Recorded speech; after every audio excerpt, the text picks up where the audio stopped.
सभी मित्रों को एक बार फिर से नमस्कार। मित्रों सभी का स्वागत है राजस्थान की एंटीबायोटिक सीरीज में। आज मैं लेकर हुआ हूं आपके आहड़ सभ्यता। आहड़ सभ्यता साथियों, जो हम लोग घंटे घंटे लग जाते हैं, मात्र आपको 2 या 4 मिनट के अंदर मैं पूरा सारांश देके जा रहा हूं।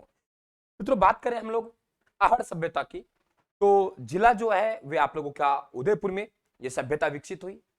सभ्यता का मतलब क्या है, हमेशा देखोगा आपने, कोई भी आपके संस्कृति बसी है, कोई भी आपकी बस्ती बसी है, तो वे आज भी आप लोगों की सबसे पहले उनकी बात होती है, पहले उनकी सुविधा देखते हैं जल की। जल की जहां व्यवस्था होगी वहीं पर आपकी सभ्यता, मानव यानी संस्कृति आपकी बसेगी। तो हमारे यहाँ पे एक नदी है और उस नदी का नाम मित्रों बेड़च नदी है। तो बेड़च नदी हमने बात भी की आप लोगों से, तो बेड़च नदी आपके पड़ा होगा आपके उदय सागर झील में गिरने से पहले वे नदी आहड़ कहलाती है, वे इस सभ्यता के आधार पर ही कहलाती है। ठीक है। दूसरा हम लोग बात करें प्राचीन नाम, तो ताम्रवती इसे सभ्यता कहा करते थे। 11वीं 12वीं शताब्दी में आघाटपुर कहते थे, वर्तमान में इसे धूलकोट कहते हैं। जितना मुझे याद आ रहा है तो शायद आपके यहाँ पे कोई टिकट वगैरह लेते हो जो भी धूलकोट के नाम से मिलता है, तो वर्तमान में इसे धूलकोट कहते हैं। मित्रों ये उपनाम इसे मर्तिकों का टीला कहते हैं। क्यों कहते हैं? बताया जाता है ये बस्ती है, ये 8 बार बसी और 8 बार उजड़ी। ठीक है, बस्ती उजड़ी, फिर उसके ऊपर मिट्टी डाली, फिर बस गई, फिर बस्ती उजड़ी, फिर मिट्टी ऐसे ऐसे करके मिट्टी आपके छा गई, फिर बस्ती बस गई, फिर आपकी अच्छी सुविधा थी, आपके पानी वगैरह ठीक था, तो आपके 8 बार बनी बसी और 8 बार उजड़ी साथियों। तो इसे कहते हैं मर्तकों का टीला कहते हैं। खोज की बात करें तो अक्षय कीर्ति व्यास साहब 1953 में इसकी खोज करेंगे।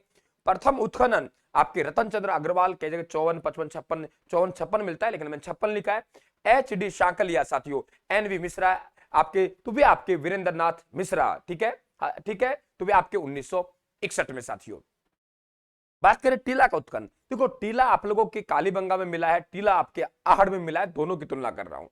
आहड़ में टीला मैंने क्या कहा, 8 बार बस्ती बनी और 8 बार उजड़ी, तो 8 स्तर पर खुदाई हुई है, क्योंकि कालीबंगा में आपके 5 स्तरों पर खुदाई। मैंने बहुत अच्छी तरीके से बताया था आप लोगों को कि आप लोगों के नीचे के स्तर है वे आपके पूर्व हड़प्पा कालीन मिलते हैं, बाद में हड़प्पा कालीन मिलते हैं। तो आपके यहाँ बाद में देखिए हम लोग मिट्टी और बजरी की छतों का इस्तेमाल किया गया आहड़ में, तो आपकी अलंकृत ईंटों का प्रयोग कहां हुआ है? कालीबंगा में। देखो ये आपकी ग्रामीण संस्कृति है। कैसी है? ग्रामीण संस्कृति। और ग्रामीण संस्कृति की हम लोग बात करें तो सीधी सी बात है, ग्रामीण जैसी बातें हमको पढ़ने मिलेंगी।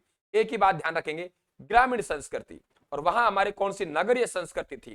यहाँ ग्रामीण सभ्यता है तो आपके मिट्टी और बजरी की क्या होंगी? छतें होंगी। वहां अलंकृत ईंटों की थी, यहाँ केवल आपकी कच्ची ईंटों का प्रयोग किया है, वहां कच्ची पक्की ईंटों का प्रयोग किया है। मित्रों एक यहाँ आपके कक्ष मिला है, बहुत बड़ा कक्ष मिला है, और उस कक्ष है उसके 2 भाग किए हुए हैं कि आपके प्लास्टर और लगा के लिपाई लगा के बांस की बल्लियां ऐसे करके इस तरीके से 2 कर दिया आप लोगों के। इसका मतलब ये है कि आपके यहाँ परिवारों का विभाजन भी होता था। एक मान लो घर होता था और उस घर के 2 पार्ट कर दिए, एक भाई ने इधर वाला घर ले लिया, एक भाई ने इधर वाला घर लिया, तो एक कक्ष उसके 2 भाग मिले। ये भी ध्यान रखें।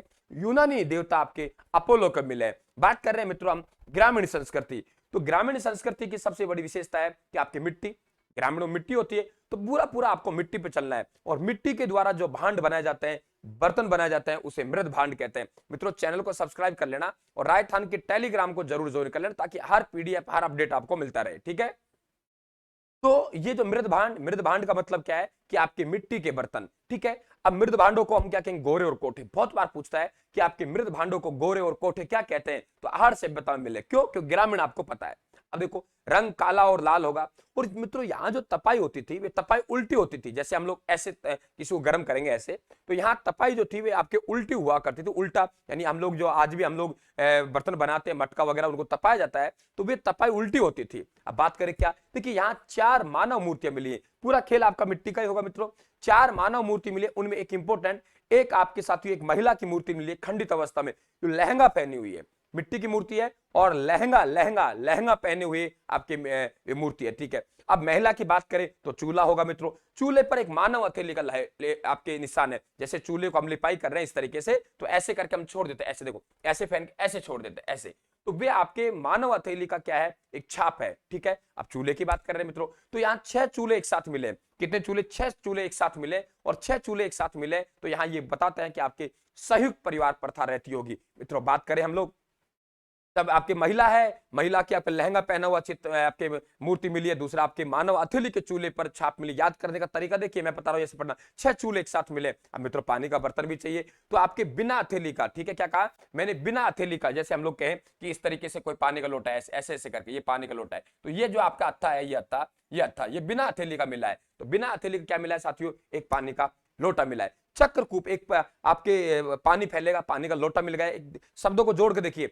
चूल्हा मिला आपके, देखो मानव मिला, आपकी मूर्तियां मिली, गोरे और कोठे, अनाज कहाँ रखेंगे, गोरे और कोठे में रखेंगे। कैसा है, काला और लाल रंग का। क्या करेंगे हम, उल्टी तपाई करेंगे साथियों, तपाई तपाई, ठीक है। फिर मानव मूर्ति मिली, लहंगा पहने हुई महिला मिली है। अब लहंगा पहने हुई महिला तो काम करेगी, काम करेगी तो चूल्हा, तो चूल्हे पे क्या करेगी, लिपाई करेगी। मानव हथेली का लेप लेप हो गए साथियों। 6 चूल्हे एक साथ मिले, जो आपके संयुक्त परिवार का हालांकि कक्ष मिला है, उसका विभाजन हुआ है, तो वे आपके विभाजन को भी दर्शाता है, ठीक है। अब हमें पानी की आवश्यकता पड़ेगी, तो बिना हथेली का आपका क्या मिला है, जलपात्र मिला है साथियों। अब पानी गिरेगा तो पानी को बाहर कैसे निकालें, नालियों की व्यवस्था नहीं है, कालीबंगा में नाली मिली है। तो हमारे क्या है, एक चक्रकूप, जैसे आपके गड्ढा खोदा, ठीक है, घर के अंदर गड्ढा खोदा, एक घड़ा रखा, मिट्टी भरी, उसमें छेद किया, फिर घड़ा रखा, मिट्टी भरी, तो ऐसे कर 10-15 घड़े रख देंगे एक दूसरे के ऊपर। अब वे पानी में मिट्टी है, मिट्टी में पानी जाएगा तो वे आपका पानी नीचे चल जाएगा, उसे कहते हैं शोषण पात्र। जो कालीबंगा में तो ग्रामीण है भाई, नालियों की व्यवस्था है, सड़कों की व्यवस्था है, समकोण प्रकार से। ये तो क्या है, ये तो नगरीय है, ये तो ग्रामीण है, इसमें होगा नहीं। अब साथियों लोग हैं तो सोने चांदी के आभूषण पहनेंगे नहीं, हम कह रहे हैं ग्रामीण संस्कृति है, तो ऐसे करते हैं मिट्टी के हम आभूषण बना दे, और मिट्टी के आभूषण बनाएंगे, अगर उनको हमने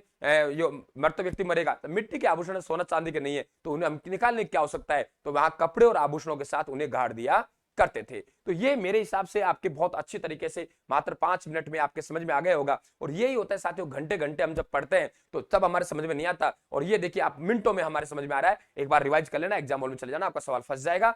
तो आप चैनल को सब्सक्राइब कर लें, बेल आइकन प्रेस कर लें साथियों, टेलीग्राम ज्वाइन कर लें, और जिन साथियों को स्क्रीनशॉट लेना है वे स्क्रीनशॉट ले लें। आपकी शिकायत रहती है गुरुजी स्क्रीनशॉट नहीं लेने, हालांकि ये आप लोगों को कहां जाएगा, आपके टेलीग्राम पे जाएगा। थैंक यू, धन्यवाद।